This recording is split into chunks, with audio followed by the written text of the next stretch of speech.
To this edition of the East Asia Institute seminar on Zoom. And we're very pleased to have Dr. Bates Gill here today, who I'll introduce in a moment, on a topic that is of great interest today under the interesting title, on Daring to Struggle, China's Global Ambition under Xi Jinping. Dr. Bates Gill wrote a book on China's ambitions internationally, which are, of course, of great interest, heavily debated in many parts of the world. And I think Dr. Bates' book has been a great contribution to this debate, in that he tried to first systematize the expressed desires of China, what they want to achieve internationally, but also bring it in a rather practical and factual matter, rather than some of the more partisan documents out there. So we're very pleased to have Dr. Bates Gill here today with us to talk about this book. And he is a very distinguished scholar on China and international relations. Dr. Bates Gill currently is the executive director of the Asia Society Policy Institute Center for China Analysis, a new center under the Asia Society Policy Institute. He was a professor and chair of the Department of Security Studies and Criminology at the Macquarie University in Sydney, and also a scholar in residence with the Asia Society in Australia.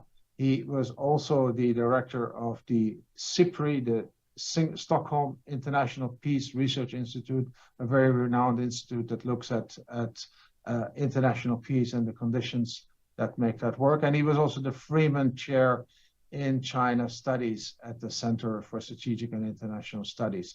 So no exaggeration that we have a very distinguished speaker today. He's also the author of, or the editor of 9 books on China, so this is definitely not his first. And he is, for many years, for many decades, I should say, he has been working on China, in China, with China on a whole range of issues. He received his PhD in Foreign Affairs at the University of Virginia, and he also received the Royal Order of the Commander of the Polar Star. I don't think too many Americans have that, the highest award bestowed upon foreigners by the Swedish king. So with that, over to you, Dr. Bates Gill. Bert, thank you so much for this wonderful introduction. It's a real pleasure to see you again and to work with the East Asian Institute, an organization that is of global renown, thanks to your great leadership and to the great team you have working for you. It was a wonderful honor to be asked to be able to speak tonight. So thank you very, very much. And let me also extend my thank you and welcome to everyone there, either joining from Singapore or elsewhere around the world. I recognize that because I'm in New York, where it is a little bit after 8 p.m. at night, that means that you have to get up somewhat early, or early enough, in order to listen to this talk, when there might be other better things you could be doing with your morning. So I do appreciate the opportunity and appreciate your kindness in joining. Well, as Bert said, this book has just come out a few months ago with Oxford University Press. And it's an attempt to try and assess basically the first 10 years of Xi Jinping's leadership as it pertains to China's foreign policy, and to try to think about then what are the implications of what we know so far about Xi Jinping's approach to the world for the future. So it was a timely opportunity, I think. We came to the 10th anniversary of his leadership just a few months ago. We knew well ahead of time that it was going to be a considerable many more years that he would continue to be the leader. So I thought, a book like this was very important. I hadn't yet seen a book. There had been a couple of books that had been written about Xi Jinping's approach to foreign policy, but I hadn't yet seen a book in English, at least, that attempted first to synthesize and understand, to distill his overall, or the overall approach of China to the world under his leadership, and to think about the implications for it, but maybe more importantly, to do so in a way that wasn't overly academic, that could appeal to a broad audience, it's not intended, this book, to be for any particular government's consumption, the United States or Australian or Singaporean or Kazakh or any other. And try to do that in a way that would be accessible to persons not only who follow China closely and are looking for ways to make sense of the complexity that we all face when we try to understand what China's up to in the world, but also to a broader audience, people who are informed but maybe aren't China specialists, maybe have something they need to learn more about what China's doing, but to do it in a way that doesn't intimidate, either academically or through overly deep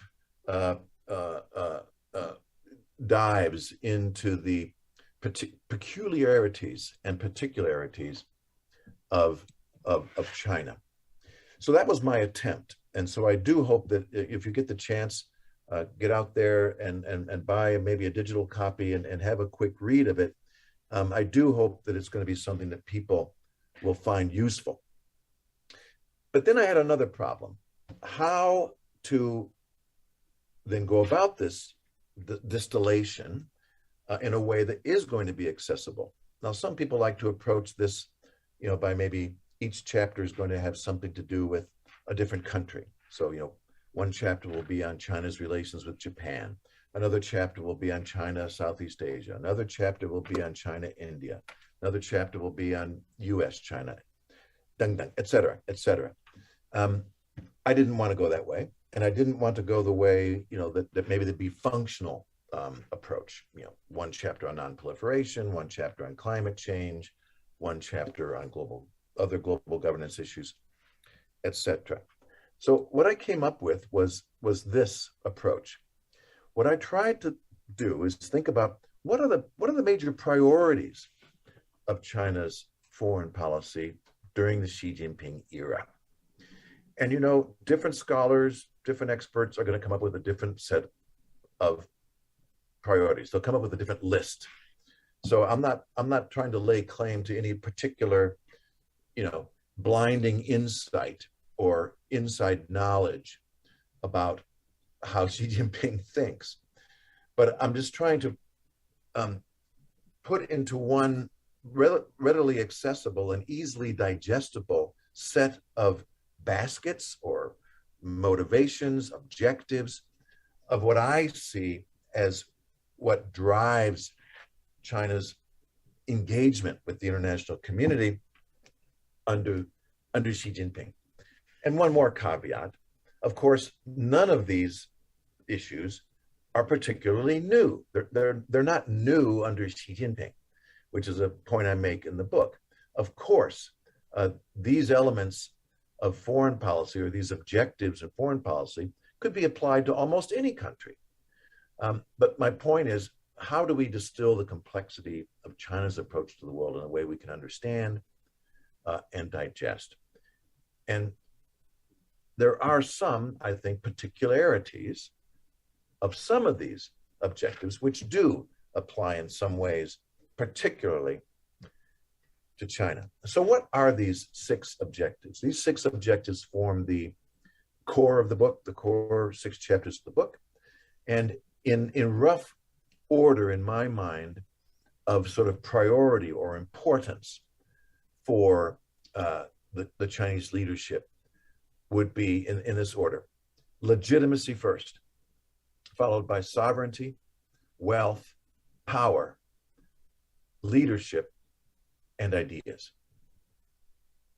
And the reason I like this Venn diagram depiction of these conceptual understandings of China's approach are two major reasons. One, of course, none of these objectives operate independently, of themselves. They are synergistic with and overlap with the other objectives of China's foreign policy, right?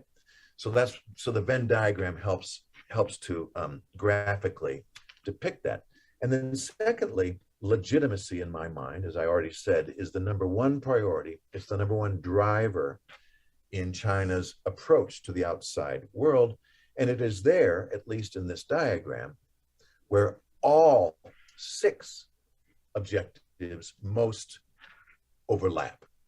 And it's because it is that objective, legitimacy, which is most important and to which all other objectives of Chinese foreign policy should contribute.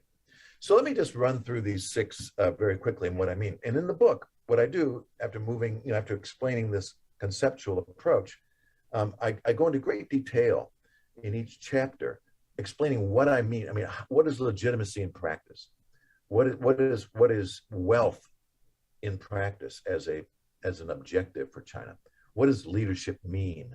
And I try to populate the book with a lot of data, a lot of examples, a lot of factual support to show what I mean by these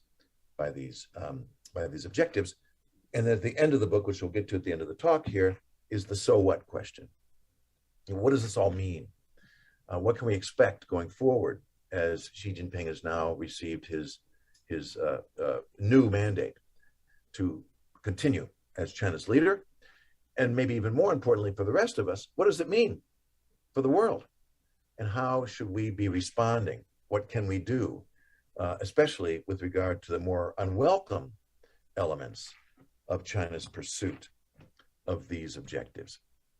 So legitimacy.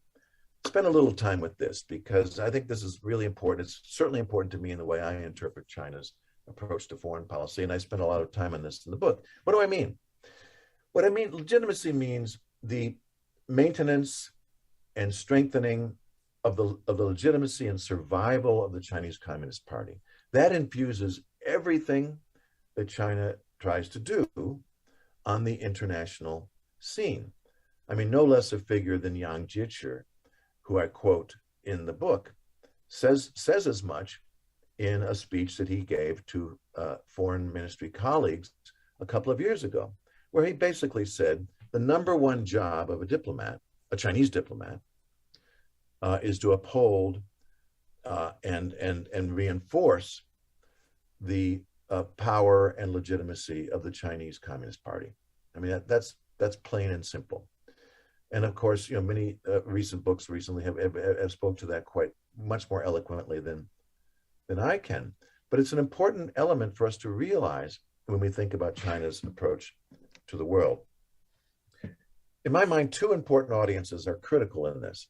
First, of course, is the foreign audience. I mean, you want to try and impress upon the foreign audience legitimacy and survival and even approbation or even appreciation of the Chinese Communist Party for what it does in the world and what it's done for China.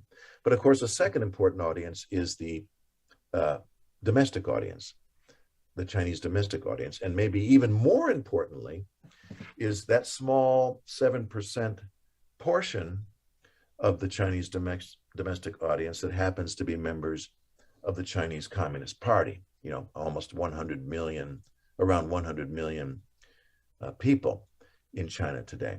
So much of what China is doing externally needs to be focused on, or at least needs to be cognizant of the need to impress and maintain and bolster in the minds of those audiences the legitimacy and hopefully even more importantly, the appreciation for the role of the Chinese Communist Party. And I know if I'm speaking to a lot of China watchers out there, you know this very, very well. But to be quick and move forward, in the book I talk about how that's done internationally and at home through these 4 legitimacy narratives that I identify: the ideological, the aggrieved nationalist, the performance narrative, the cultural narrative, and all of these are infused in how China projects itself to the international community, but also importantly, how it projects its international activity to its own audiences at home. A lot of people have asked me, why do Chinese diplomats undertake this so-called wolf warrior approach to the international community? Isn't that diametrically opposed or doesn't that contradict the job of a diplomat? If the job of the diplomat is to try and engage and create appreciation and bridges in the foreign communities in which they work. Well, the most important reason for that is because maybe sometimes the foreign audiences are not what matters. What matters is that those diplomats are saying and doing the right things with respect to that all-important domestic audience, the Chinese Communist Party, and upholding this notion of legitimacy for that party. I'm going to have to move on, but I'd love to talk about this more in our conversation. Second, sovereignty. And in the book, I don't talk about sovereignty in the sense of lines on a map, like who owns what. Although that's a very important element, and of course, I do give it some attention.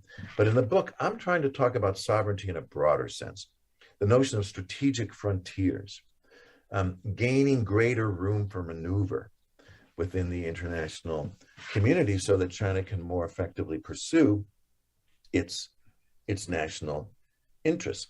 And just as in the case of legitimacy, and in the case of the remaining 5 objectives that I will talk about, China's very pursuit of these objectives creates tensions, creates challenges, creates friction with its neighbors, their interests, and in some cases, their values. And this is a common theme across China's foreign policy, especially under Xi Jinping. And maybe in the pursuit of sovereignty, that's maybe the most obvious, or one of the more obvious ways in which these frictions are generated, right?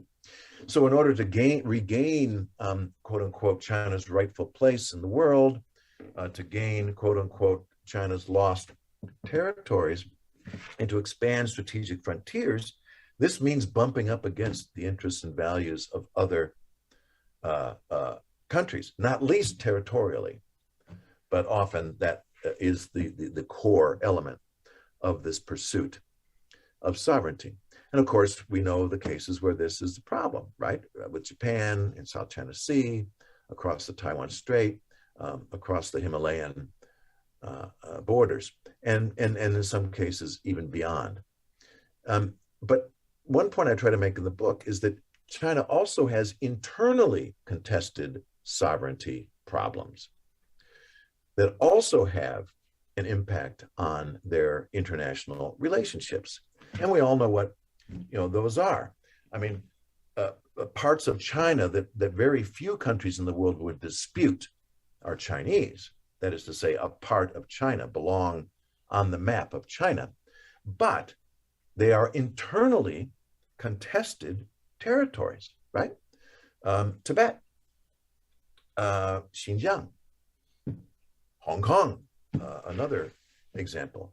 And depending on your viewpoint as to the sovereignty of Taiwan, some would argue that Taiwan is an internally contested problem of sovereignty for China.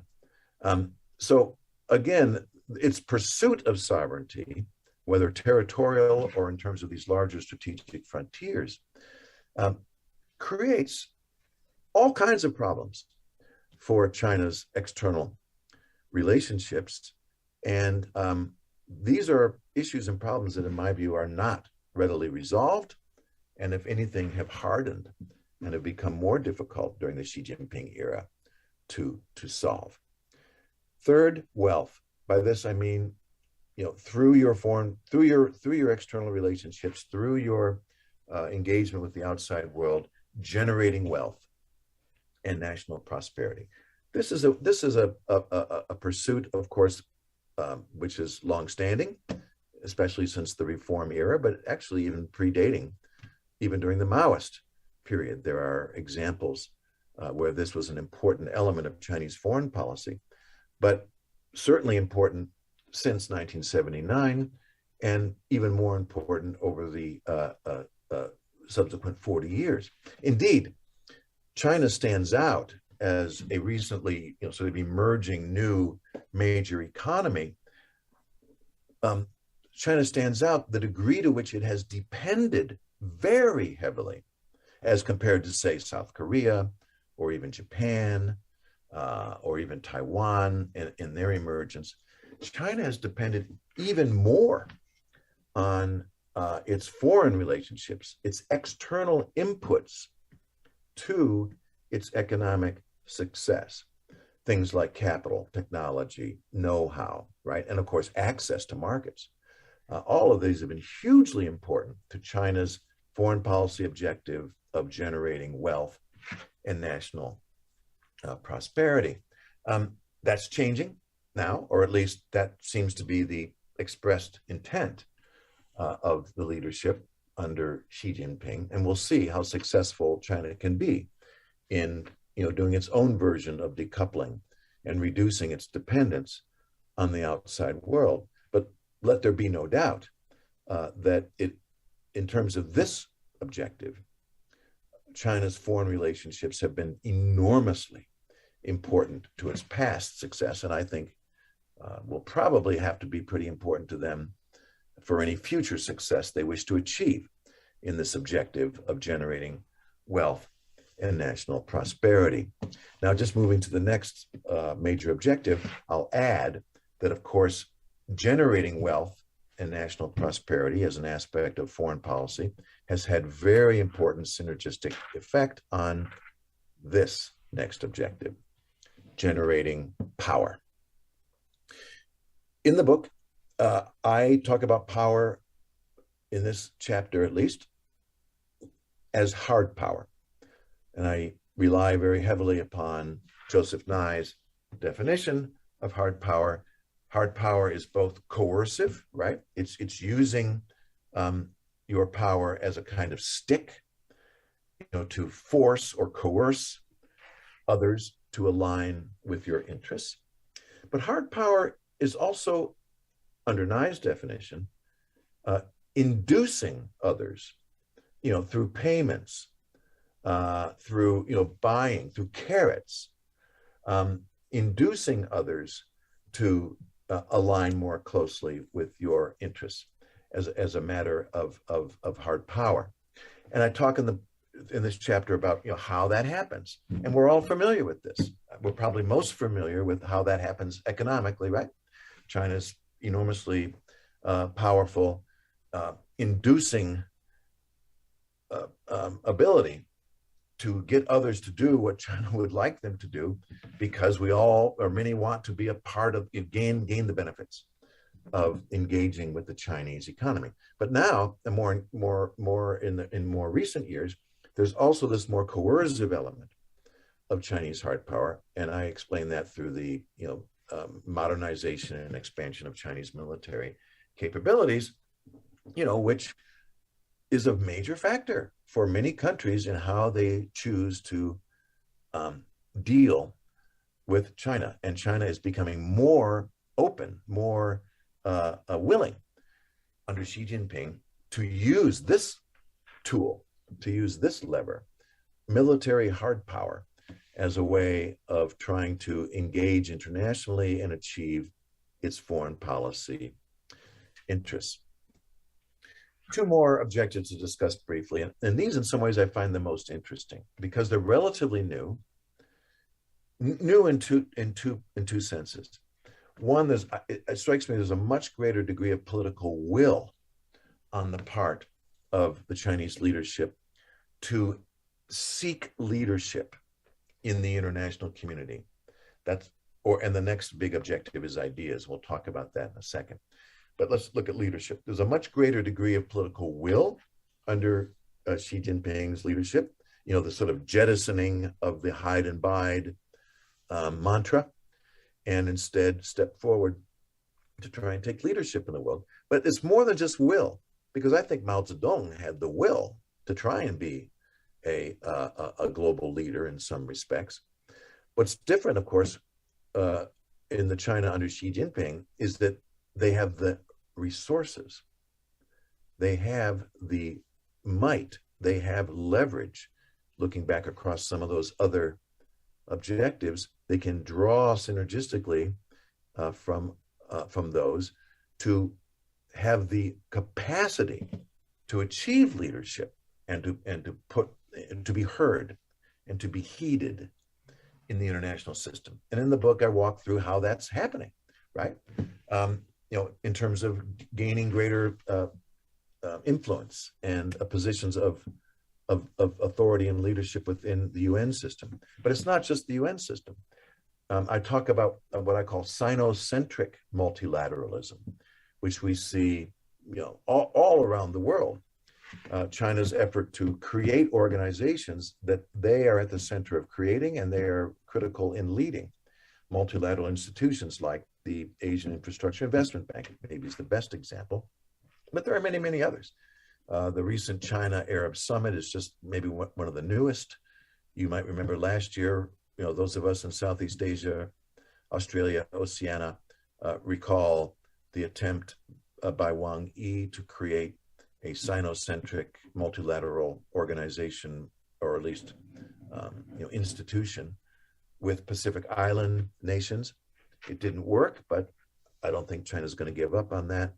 There are many, many other examples, which I talk about in the book, of China taking charge, taking leadership, trying to create institutions that are more reflective of its own interests, or at least using those institutions to try and create alignment and appreciation, approbation, respect, legitimacy for the party and for China's role in the world. And lastly, knowing that I'm running out of time here, I talk in the book about the objective of ideas. And I had a hard time, to be honest, trying to define this as well as I could. What do I mean? I'm talking about promoting norms in the international system that are aligned with and conducive to the interests of the Chinese party state, right? And in this chapter, I talk a lot about how the party, especially institutions within the party, key organizations like the Propaganda Department, the United Front Work Department, the International Liaison Department, have been given the mandate and the resources to go out into the international community and promote ideas and norms and ways of thinking that are more conducive to the party's interests. And we know that Xi Jinping is invested in this. He has been very high profile and prominent in talking about how China has to tell its story well. Tell China's story well. And he seems quite fixated on the need for China to generate its own so-called international narrative power, right? 国际话语权, or some people define this or translate it as international discourse power. Anyway, what it means is taking control of the narrative, or trying to be more a part of the international discussion about how the world should work. What is and isn't a respectable form of governance? What is and isn't the right approach to resolving international security challenges? What is and isn't the proper approach to stabilizing the global political economy, and so on? This is really important. This is not just idle rhetoric. I believe that the leadership in China takes this very, very seriously and is looking forward, actually, to a debate on the international stage, a debate that I think they believe they can win. And in the book, I talk again in detail about how this gets expressed in real Chinese foreign policy undertakings, real Chinese foreign policy engagements in the international community. One of which I think is quite interesting is the idea of a 中国方案, the idea of a Chinese model. There is wisdom, is another way of translating this. There is wisdom to be had from China's experience that under the Chinese Communist Party that could be applied internationally and could be more appealing, more favorable, a better way forward four countries, particularly in the developing world, compared to the model which, you know, the United States and other Western or Western-leaning liberal economic democratic states have tried to put forward in the past. So those are the 6 key objectives. I've tried to populate those circles. I've tried to show how they intersect with one another, how they overlap and synergize with each other. And it's just a construct to try and put a lot of this complexity into something that's digestible. So what's going to happen? I'm not very optimistic. I'll be very honest about that. I mean, I think we can point to lots of contradictions. We can point to increased confrontation and tension that's being generated between China and many of its key neighbors. And we see that public opinion in the world, at least across many, many countries, you know, if not turning downwards steeply, at least is not certainly improving very much. I think you could make an argument, and I'd love to be challenged on this. You could make an argument that in the 10 years of Xi Jinping's leadership, China hasn't exactly improved its relationships with most major powers in the world, maybe with the exception of Russia. But of course, that's a different set of questions we can discuss as well. So in other words, in spite of the risks and the challenges and the obvious decline in the positivity of China's relations with many, many countries in the world, it's not clear that anything's going to change.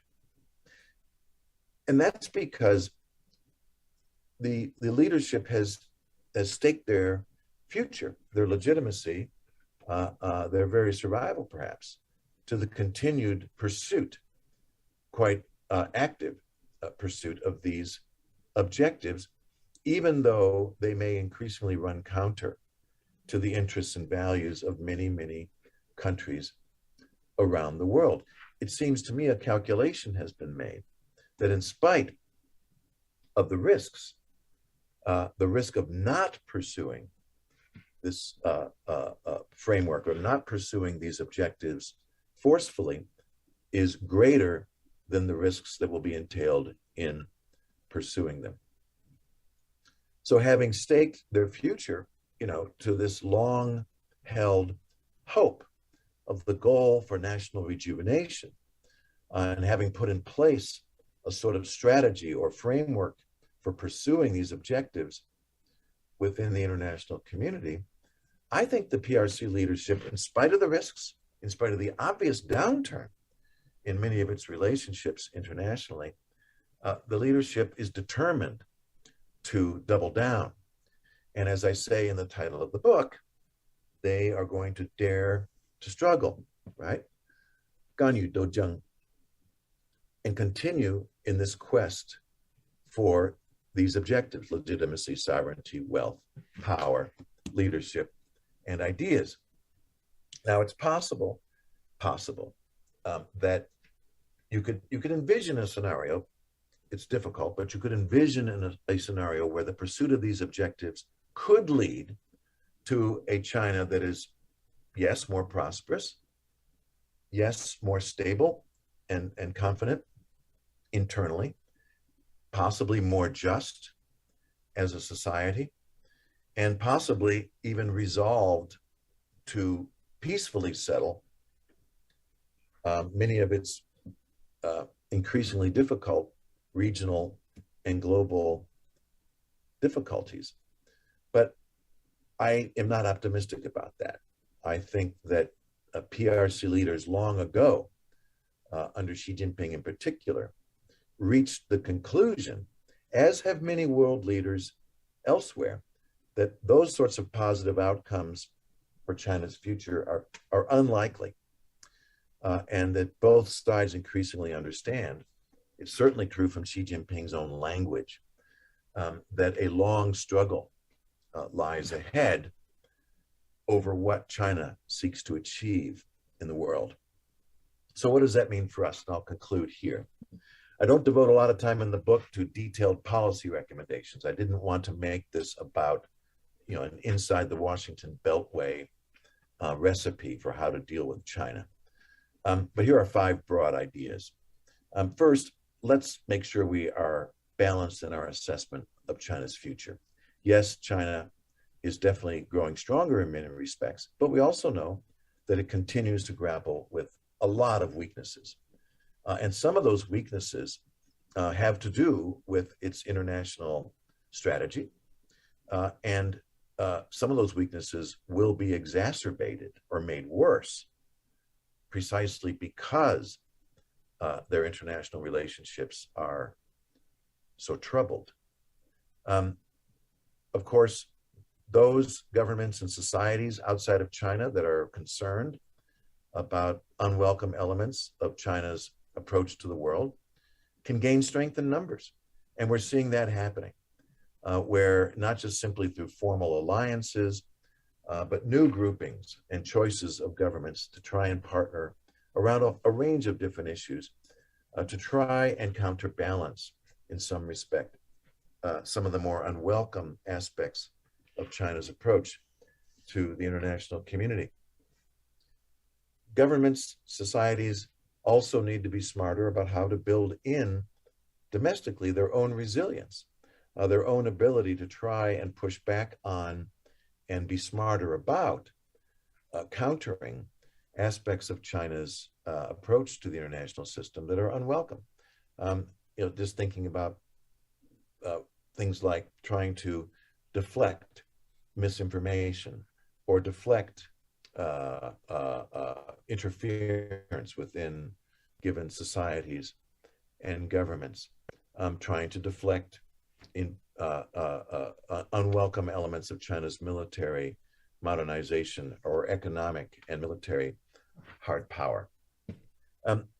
Fourthly, the competition of ideas, and maybe this applies most importantly to, let's call it the global West, or the part of the international community that is civilly more open, more transparent, more democratically oriented, and find value and interests rooted in the international liberal ideals, whether that's economic or political. China is preparing to do battle and is doing battle with those sets of ideas. And we've come to know China as an economic competitor. We've known about that for 20, 25 years. In the last 10 or 15 years, we've come to understand China increasingly as a military competitor, a quite formidable military power, particularly around its immediate periphery.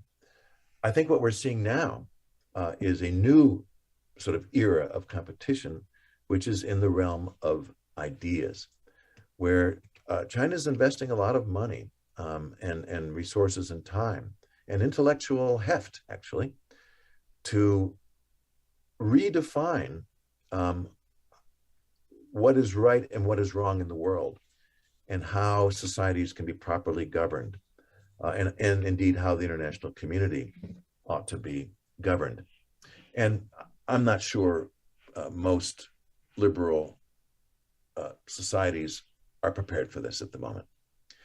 And we should take it seriously. It's not just communist propaganda.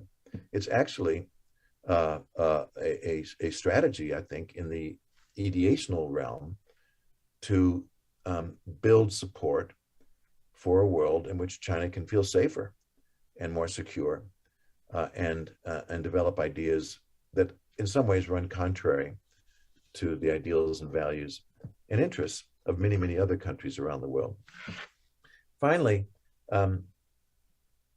while my talk probably has been a bit pessimistic about what we can expect in terms of our relationship with China, I'm not giving up. I think that there is much, much work that can be done to cooperate with China, to find ways that we understand common ground, common interests.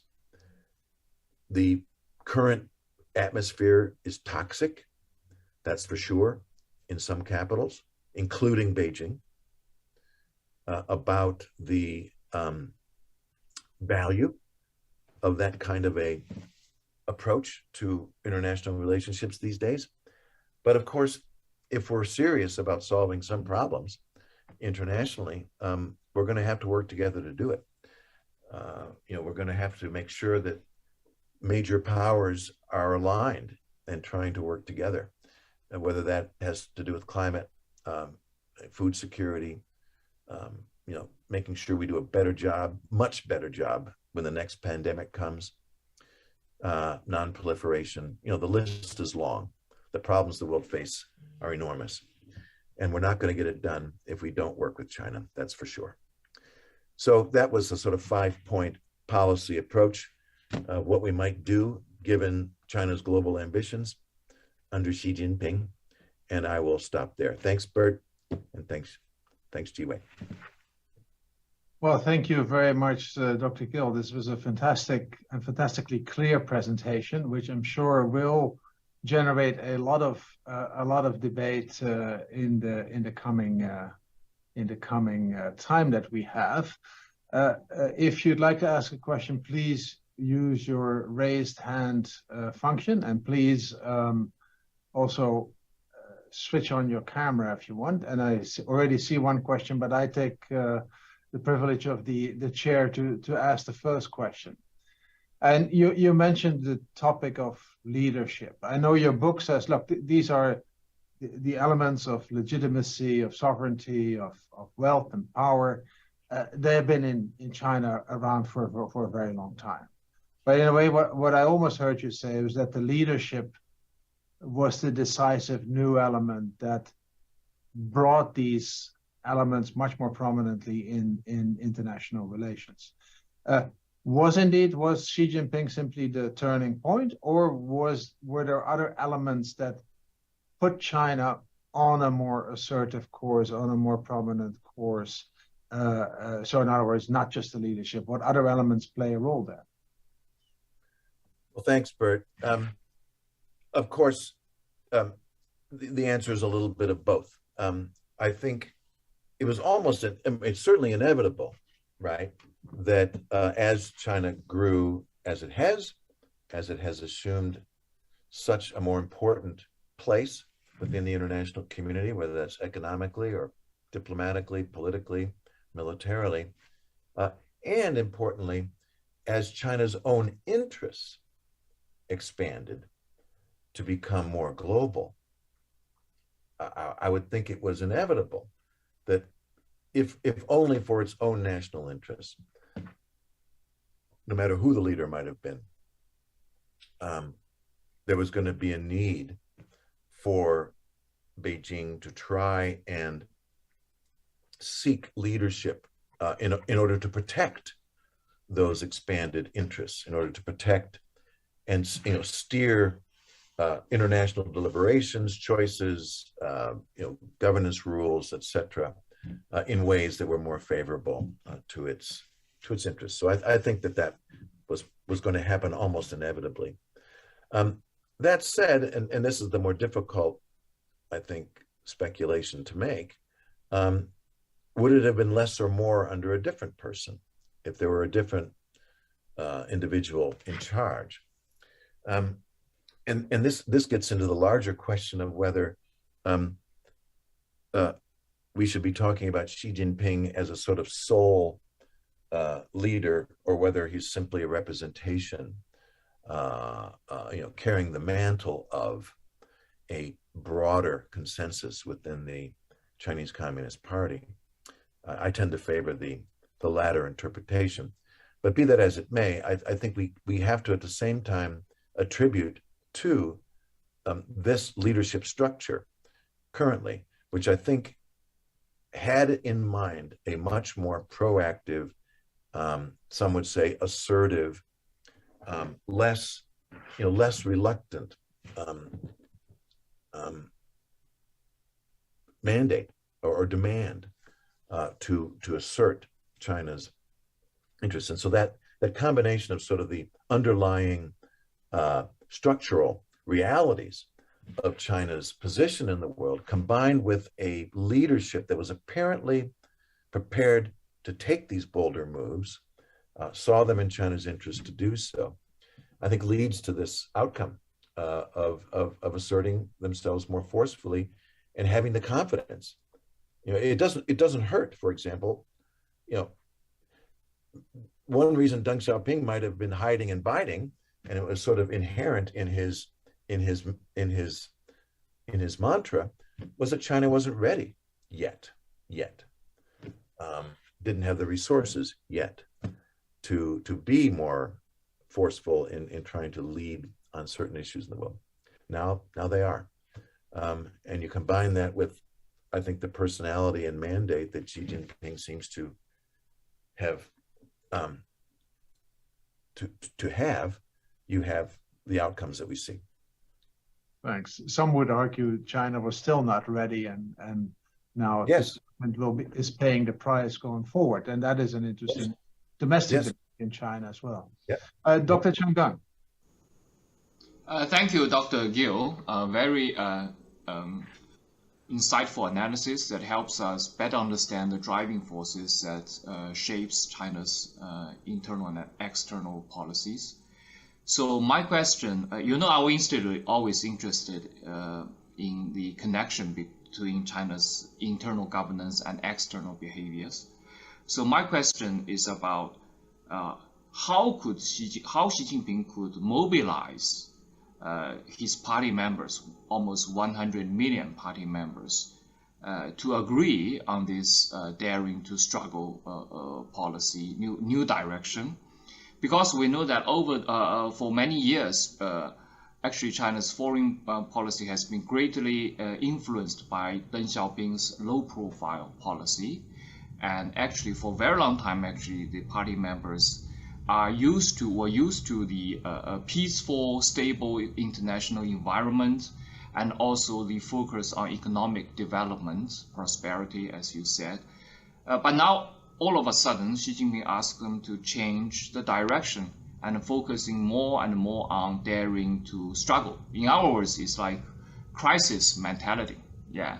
So how to mobilize all these cadres and ask them to have consensus on this issue? I think it's a big governance issue, even for the Communist Party, because 100 million is actually much larger than many mid-sized countries. Yeah. So do you think they all agree on this daring to struggle, or there are still some issue between Xi Jinping and his colleagues in terms of communications?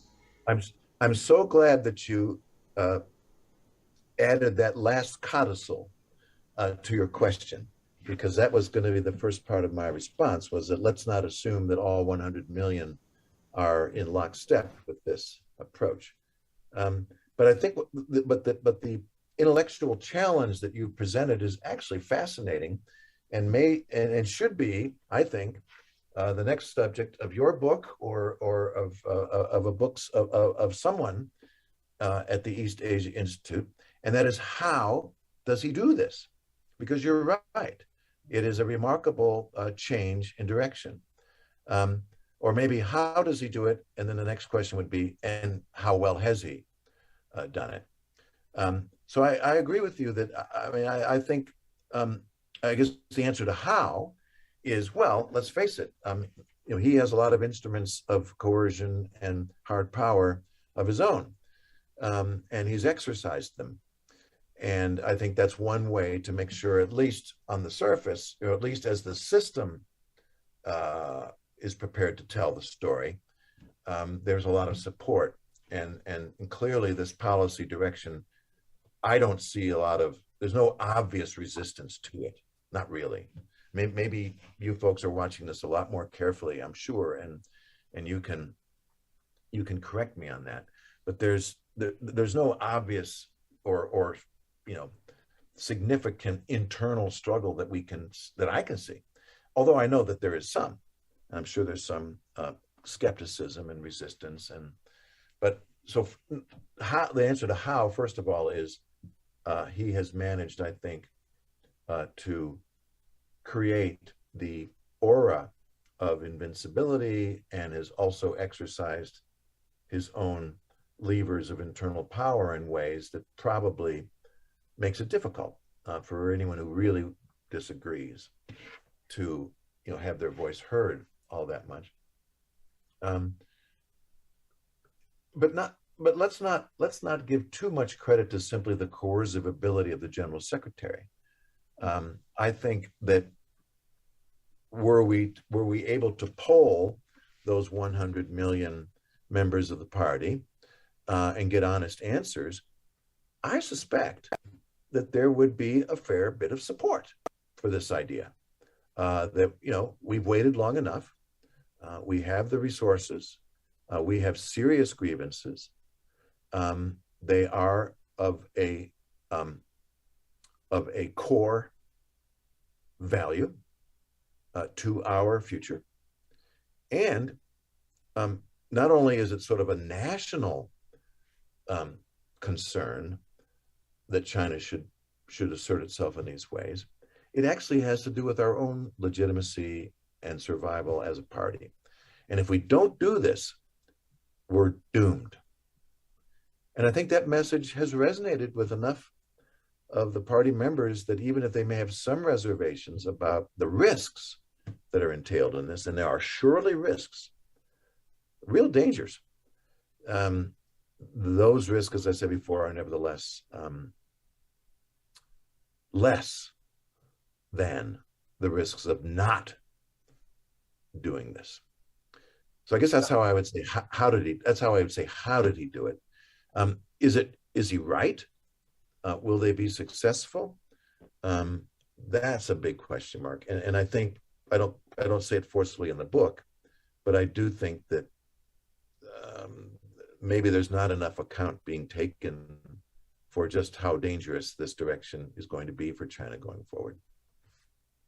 I very much agree with your observation that what Xi did bring, and whether with help of some smart propaganda tools, but to bring together this narrative, the internal threat of the decay in the Communist Party and the external threat of following the wrong model, basically, and look at what the United States did with the global financial crisis, and obviously that's not what we want.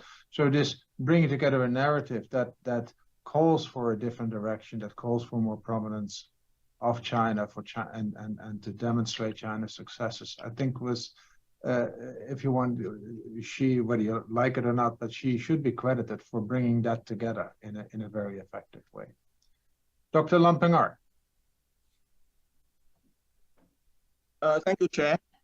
Dr. Gill, I'll buy your book after your talk, but I have a problem. I'm not quite sure how I'm going to get you to autograph it. So I have to work out an arrangement, Next time I'm in Singapore, your book, you autograph it. Okay, I have two short questions. First question. You gave a very succinct, comprehensive view of China's rise as a great power, its foreign policy. May I ask, to what extent is China fundamentally different from the rise of other great powers? Or if you look at China's behavior as a great power, emerging great power, is it fundamentally different from Japan, the United States, Germany, Britain, and so on? Of course, every country have their own conceit, its own ideological values, norms, and so on, its own style. Okay, even if we were to consider Chinese foreign policy, Chinese characteristics, can we say that its rise, and its behavior in the international system, it's pretty much in line with the behavior of other great powers in history? So that's my first question. My second and last question is that you gave us a very useful framework, a heuristic framework, the major factors in Chinese domestic politics, party structure, norms, you talk about sovereignty and so on, legitimacy. But may I ask, in what way, in the years ahead, do you think the international system, the external structures, the pushback from the US and its allies, emergence of AUKUS, Quad, and so on, and other countries who do not want, like Singapore and ASEAN countries, we don't want to tilt towards China or the US and its allies. So we want to have our own third path, you know. So what you gave us was something very, very useful, the domestic sources of Chinese foreign policy. But what about the external structures? Right. Okay, countries which are willing to go along in the Middle East, in Africa, who may appreciate the Chinese model of development, tying to Belt and Road, and the pushback from the US and its allies. Thank you so much. Well, Professor Lam Hung-er, thank you for your great questions, and it's impossible to try to answer them in any detail here. On the first question, you know, is China's rise different? Well, I sense at a very general level, we would say perhaps not, in the sense, you know, in the sense that, you know, powers rise and fall. There's always going to be a new ambitious power gaining ground, and that's just the cycle of history. But I do think, in some respects, China's rise has been different. And you know, I'm not enough of an historian to give I think a highly detailed description of this. And maybe again, here's another great book for someone to write. But let me draw a couple of distinctions that I think might make it somewhat different. And again, not being based on any deep historical awareness. The rapidity, the relative quickness with which China has emerged from, you know, geopolitical obscurity in some ways, or at least geoeconomic obscurity, to where it stands today, I think well, I'd have to go back and look at history, but it seems like, you know, a 40-year time frame is quite remarkable, quite remarkable. From a Western perspective, and this is probably at root what the problem is for the United States and other Western liberal democracies, you'd have to go back, you know, probably before the Westphalian system was in place, to identify a similarly powerful and impactful rise of a given country that you know, did not emerge from the Western political tradition. And I think that is what spooks a lot of people. And whether that's right or wrong, I'm not judging. I'm just saying that there are some differences there, at least in the way that some people would perceive the current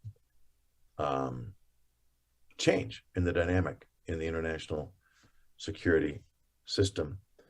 It'd be also interesting to try and understand the degree to which China's rise was so heavily dependent upon its international relationships, upon, as I was talking about earlier in the talk, about its engagement in the international community to be the guarantor for the very foundation of its rise. And again, not being a good enough historian, I don't know how that might compare or contrast. But for me, at least, as a simple international relations scholar, those elements of China's rise I find quite interesting and different, or at least of a nature that I think contributes to some of the tension and contradiction, I think, that we're now grappling with in how to address China's rise. Now, the second question, which, could you remind me again what that was? It had to do with, Professor Lam, are you there? Uh-oh. Yes, indeed. I'm international pushback on China's rise. Well, here's my view on that, and let's watch this carefully. I mean, I'm convinced that, you know, the Chinese leadership has already reached the conclusion that the likelihood of a stable and predictable and constructive relationship, but let's call it the global North, if that's the right word for it, or even better yet, let's call it the global West, that is going to be a difficult future and in some ways irreconcilable, at least for the foreseeable future. That as a result, I suspect, and we already see this happening, and I think we're going to see a lot more of it, we'll see Beijing devoting much, much more resources to its relationships and engagements and presence in, let's just call it, the global South. And what we may see here going forward is actually, instead of an East-West divide that we characterize the Cold War, or even we may have characterized as a sort of, China and the rest, a China and the West as an East-West divide. I think we're moving into a global North, global South divide. And that is Beijing sees that as an opportunity, because as you've implied, there are probably more sympathetic governments and societies there who have reason to want to have a better relationship with China. China's working very hard to convince them that that should be the case, and often using, again, ideas and leadership and hard power in ways to convince those societies and governments that lining up with China and working with China is going to be much, much better for their future, particularly given the baggage, historical baggage, and animosities that exist between the global South and the global West, if that's the right word. So I take your point, and I think we're going to see more of that on China's part. How that all plays out internationally, I think we have yet to see. How effective China can be in that pursuit, and what that ultimately might mean in the sort of global geopolitical dynamic. But it strikes me that that's a strategy that Beijing will be pursuing quite heavily in the years ahead. I think the Western powers have become a little rusty in working with the global South on those particular issues of model, because I thought that won. On the first one, though, there is a famous historian, Graham Hutchison, who does devote a chapter on the U.S. rise. And Dr. Gill, you may be a bit too modest about the revolutionary nature of the U.S. government with separation of power, democracy at the time was absolutely unique and in a way a challenge to the international system. And of course, Hutchison starts his book with, we often tell China to be more like us, but that's really the wrong advice, because the U.S. was quite an aggressive power itself. And from the start, they saw themselves as the city on the hill, the leading light, but then also declared the Monroe Doctrine and of course the expansion of the U.S. continentally, and when the continent ran out of land internationally, was a similar situation in a way. And yes, with very different ideologies, with very different philosophies underlying it, but I think it is still worth studying further. And in the end, of course, in the end, the leadership of the United States became a big plus, a very big plus for the world. We have Dr. Sarah Tong. Yes, thank you, Professor. Very insightful. I have also two quick questions. The first one is my first question is: do you see Xi or Xi's leadership being continuous in terms of policies in the past 10 years, or do you see some diversion or changes? In other words, whether the reaction or the pushback or the external policies toward China has made Xi and his leadership change or modify his approach? First question. The second question, you just mentioned that China seemed to be convinced that the global West, as you said, has already determined that the global West will be in a certain behavior. My question is the so-called global West see the same from China? That means China is going to be behaving the way it is recently, or do you see there's any, what is it that China might have alternative, might have modified or alternative approach to its foreign policy? So those are my two questions. Thank you. Well, thank you very much for those questions. And they're related, aren't they? I mean, I think we can talk about them under the same umbrella.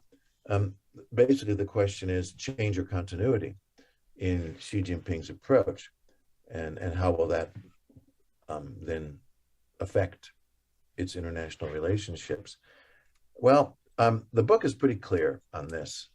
It's continuity, and my fundamental argument in support of that, at least as long as Xi Jinping is the leader, and he retains the support that he apparently seems to have for his leadership, is that they have staked their claim to leadership more and more forcefully around this approach of more assertive, more forward-leaning, more insistent on gaining respect, and not just respect, but concretely gaining those core interests that represent for the leadership the respect that they want and feel they deserve, like making sure that Taiwan is not or even be able to reassert authority over Taiwan and elsewhere. So I see more continuity.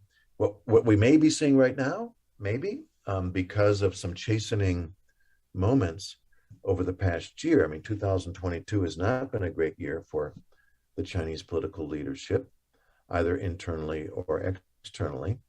And so maybe we see a pause, a tactical retreat, if you will, maybe some attempt to regain some modicum of improvement with many of its external relationships, and to reassert some greater authority and legitimacy even at home.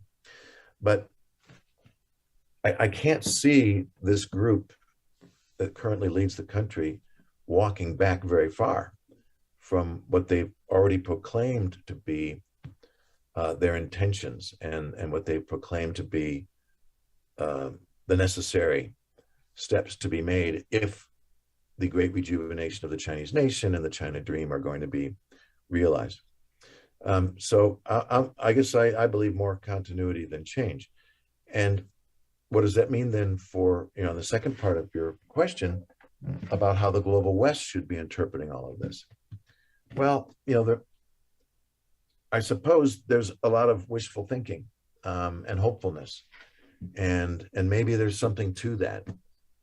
Maybe the so-called sixth generation, or the generation of leadership which had much, or I should say the future generation of leadership, who in their youth had much more exposure to the outside world, spent a lot of time in the West, educated there, children living there, attributes that Xi Jinping has very little of, other than his daughter having spent some time at Harvard.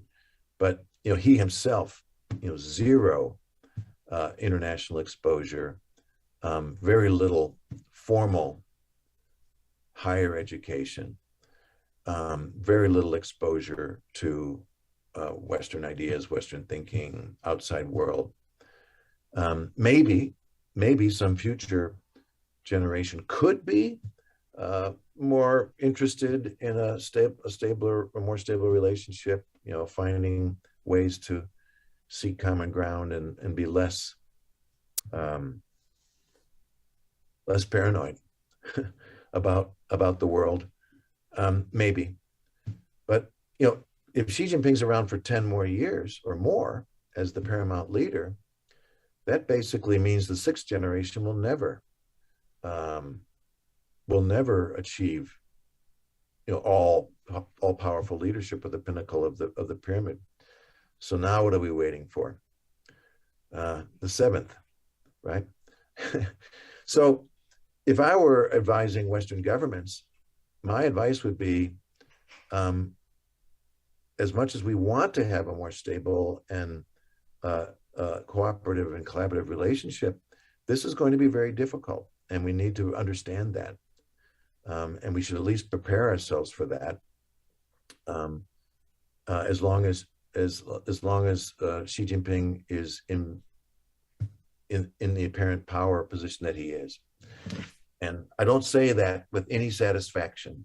I think it's not a good thing for China, and it's not a good thing for the world, but it's what we have. All right, Dr. Srinivas. Thank you, Dr. Gill. It's a fascinating presentation. Two questions. Seems like everybody's asking you two questions, so I'll continue that. First one, you had mentioned in your talk that you looking ahead, and you've just mentioned the continuity theme again. You weren't very optimistic, but then you always hope for the best. So if there were two or three things that you would like to see that would mark a change, what would those two or three things be? So that would be question number one. And number two, and I'm picking up on Bert's comment a while ago on something that you said, you had mentioned that China now felt ready, in a sense, to take on the world, if I may use that phrase, whereas they weren't some time ago. And therefore, the attitude and the approach that we see, at least from I'm an economist. I mean, from an economist's perspective, I would argue that probably it was a little bit too early. Another 5 or 10 years of the, same, of what China had been doing, and China would have needed the rest of the world a lot less than it still needs today. So therefore, it would have been in a much stronger negotiating position all around in some form. Any reaction to that? Oh, that's fantastic points, and interesting, because we're getting into the realm of having to really apply our analytical skills in somewhat speculative ways, but that's the business we're in. So that's great questions. A change. I mean, I think if somehow Xi Jinping could be convinced that the world is actually not out to get him. He seems to have a worldview which, well, in some ways, it's very Maoist. It divides the world into camps, and purports that there is a almost existential struggle to be had internationally, and of course has jettisoned all the ideas of, that the sort of a more liberal economic or liberal international political conception would want to favor, that believes that cooperation and common interest and so on can alleviate a lot of the natural geopolitical tensions and at least stabilize things. It seems to me that that's just not the way this man thinks about the world, and that'd be a huge change if something, either in terms of a change of leadership, or even more unlikely, a change of mind could occur. More realistically, though, and maybe pragmatically possible, would be to try and dampen what have become extremely toxic and increasingly dangerous actions in the immediate periphery around China that I think does not serve China's interests ultimately, and could turn out to be very, very dangerous, especially if a bad mistake is made. And I'm thinking here of, the huge upswing in military activity across the Taiwan Strait. It seems also that there's an increase in the pace and risk-taking of Chinese encounters with foreign militaries that are operating in international airspace and international waters. If there would be some way to, just diffuse that, maybe let's not blame Xi Jinping about this. I mean, maybe what we're seeing here is something of a repeat of what we saw that resulted in the Hainan Island crisis of April 2001, where there's a fair bit of evidence that the PLA was actually operating in some ways, not exactly independently, but maybe more forcefully and more aggressively than what the political leadership would have preferred. Maybe the balloon incident is another example of that. So I guess my general point is, can we bring down the temperature that we see right now? And of course, China's not the only one to blame here, but you asked me, what could China do? That would be great. It would be a big difference. I loved your question about, did China sort of misjudge when its peak economic performance might be to then exercise greatest leverage? I think that's a fantastic question. And, I guess as much as we can claim to understand what's going on in the Chinese economy, I think you're right. There's still some growth to go. I mean, everyone says that China has peaked. I'm not so sure about that. I mean, will it have 9% growth again? No, it won't. Is its population shrinking? Yes, it is. But that doesn't mean that China's not still growing. It is. It's still growing economically, just at a slower pace, that's all. And of course, at least according to some studies, it's making real headway in terms of, certain technologies and other elements of a powerful economy. But maybe it made some decisions that have now led to this growing effort. I mean, it's not just the United States that's doing this, growing effort internationally to rethink its economic relationship with China, or even worse for China, pull out, create obstacles, throw barriers in front of China's development. So maybe a little more hide and bide would have served them well. But once you unhide, it's hard to start hiding again. All right, we're almost out of time, and Dr. Gill has given us a lot of his energy. We have two more hands up. So Chen Jiwei and Qi Dongtao, very brief, quick questions. Thank you. And I will interrupt if you don't make it brief and quick. Jiwei, please. So my question is about power transition. So the third party, usually, the third party will play a role to make sure the power transition, whether a third party is relevant in the power transition. Like previously, we thought Russia could be one major third party, or EU could be one third party. So I don't know whether from China's foreign policy making point of view, whether those policy makers take into account of this third party in China's rise, and do you see any new development in this regard? Thank you. And Qi Dongtao. Yeah, thank you. My question is, among those 6 drivers that Beijing is working on, which one Beijing has done most successfully, and which one Beijing has done least successfully, and why? Thank you. Wow. Well, thanks both to Professor Qi and Professor Chen for those great questions. I'll try to be brief. And I realize, Bert, you were you're admonishing the questioners, whereas the answerer was also being too long-winded in Not his at all. The answer has all the liberty that they have.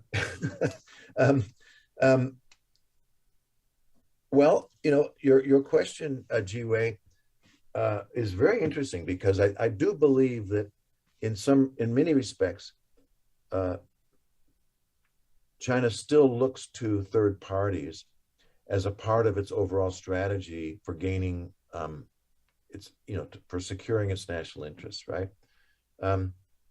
Maybe the most recent example is obviously what appears to be its intention to remain close to Russia, that can, across many, many different elements of what remains of Russian power, you know, whether that's just as a troublemaker or as a representative of certain ideas and approaches to the international system, or in more tangible ways as a resource provider, technology provider.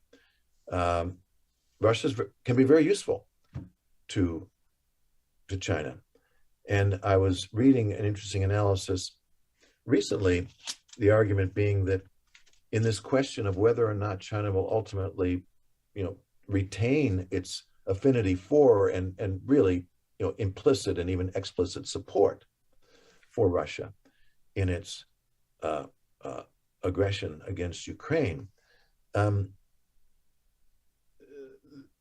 one of the most important reasons for doing so is what Russia represents sort of globally as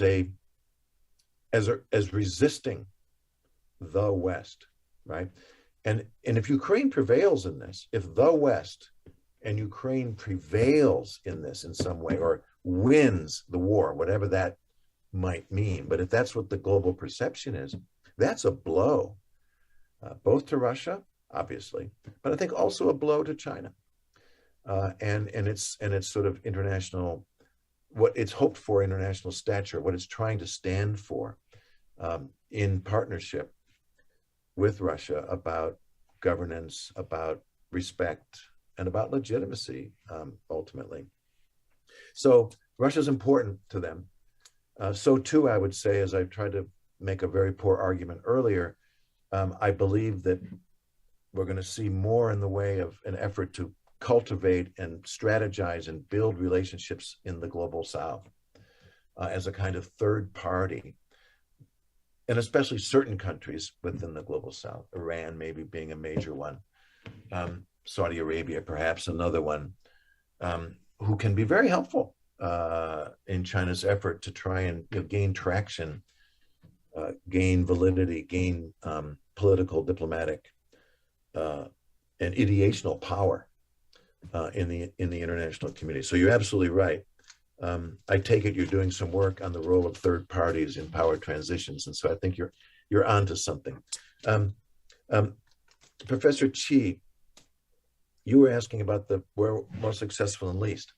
Well, you know, this won't surprise anyone. I think, you know, economic hard power is still, this may change, and I talk about that in the book, that this element of China's hard power is now facing some real headwinds. But surely over the last 30 years, and maybe most importantly over the last 15 or 10, economic hard power has been China's most powerful tool in its foreign policy toolkit. And remember, hard power is not only coercion. Hard power is the ability to attract or induce others, by others' favor, to more closely align. And of course, that's all, I mean, at least in the last 20 or 30 years, that's been China's most powerful instrument. And, you know, by and large, they've used it pretty well, right? The fact that even in the darkest days of US-China relations since, well, wow, you'd have to go back to the Korean War almost. US-China trade is at all record highs. The fact that even in the darkest days of Australia-China relations, even during the COVID period, trade continued to rise, is just an indicator of just how powerful and attractive and valued that element of China's foreign policy toolkit, China's economy and its pursuit of wealth, and how that benefits others can be. Worst, I think maybe under Xi Jinping at least, I think they're misplaying the sovereignty card. I think that has, even for countries that aren't democracies, I mean, legitimacy issues seems to bother democracies most. Challenging on ideas and leadership probably only bothers the most powerful and typically, democratic states in the world. We just mentioned how, economic pursuits bring benefit. But the pursuit of sovereignty, directly challenges the interests of their neighbors. And of course, in the case of Taiwan, pulls in others like the United States, but, Japan, others will be pulled into that confrontation if and as China chooses to pursue it. I think they've misplayed it. And it's creating a kind of backlash of a geopolitical sort, even including India, right? I mean, in ways that I think they badly misjudged how they were going to play that. Well, thank you so much, Dr. Gill. This was a fantastic seminar. We've all learned a lot, and those of you who have not yet, they're going to now buy the book. And I heard your promise that you're going to come and sign it. So if you are in Singapore, indeed, please come and visit us at the East Asian Institute again, because there's a lot more to explore. But what we will take from this is the drivers of legitimacy, ideas, leadership, sovereignty, power, and wealth that determine China's action, and that we are actually in a very difficult spot in the world at this point. Because my most recent view on the other side of the Pacific was the first meeting of the Select Committee on China of the new House, and that was a fairly depressing session with all representatives trying to outdo themselves on how anti-China they were. So the new ideas are very much needed in this space, and you've brought us new ideas on how to think about China's actions and how potentially we can find areas of engagement as well as areas where we should guard. Thank you so much. Thank you very much, everyone. It's been a pleasure. Thank you all for joining. Bye-bye.